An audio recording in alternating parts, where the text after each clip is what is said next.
ലീവുള്ള ദിവസം എനിക്ക് നേരത്തെ എണീക്കാൻ ഭയങ്കര മടിയാണ് കേട്ടോ. പിന്നെന്ത് എണീറ്റേ പറ്റൂ. 2 കല്യാണങ്ങൾക്ക് പോകാനുണ്ട്. ഒന്ന് രാവിലെയും വൈകിട്ടും.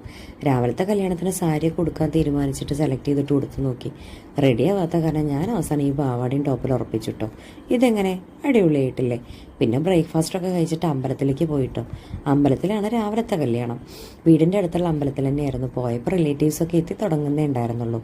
അധികം വൈകാതെ തന്നെ ചെക്കനും കൂട്ടരൊക്കെ എത്തിയിട്ടോ. പിന്നെ താലികെട്ടും ചടങ്ങുകളൊക്കെ ആയിരുന്നു.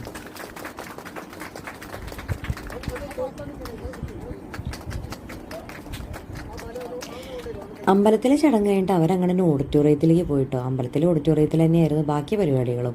ഞങ്ങൾ കസിൻസ് അവിടെ ഫോട്ടോസ് എടുത്തിട്ടും സംസാരിച്ചിട്ടൊക്കെ നിന്നു കേട്ടോ.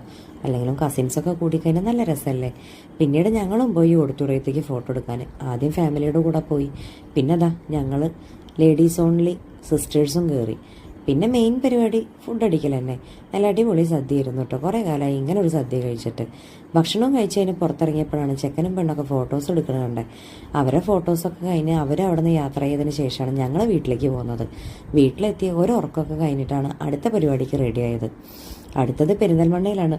അത്യാവശ്യം ദൂരം ഉണ്ടായിരുന്നു പോവാൻ. പുറത്തെ കാഴ്ചകളൊക്കെ കണ്ടിട്ട് ഞങ്ങൾ അങ്ങനെ പതുക്കെ പോയി. ഗൂഗിൾ മാപ്പൊക്കെ നോക്കിയിട്ടാണ് കേട്ടോ പോയത്. റോഡ് ഇച്ചിരി മോശമായിരുന്നു. അങ്ങനെ 4:45 കൂടിയിട്ട് ഞങ്ങൾ അവിടെ എത്തി. ബ്രൈഡും ഗ്രൂമും എത്തണേ ഉണ്ടായിരുന്നുള്ളൂ.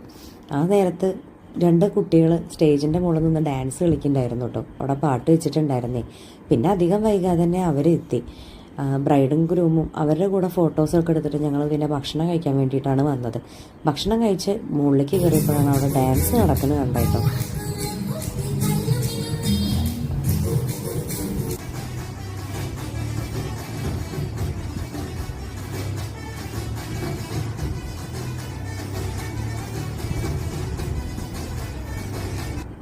അങ്ങനെ അവരുടെ ഡാൻസും കണ്ട് ഞങ്ങൾ വീട്ടിലേക്ക് തിരിച്ചു. എൻ്റെ ഒരു ലീവും അങ്ങനെ കഴിഞ്ഞു.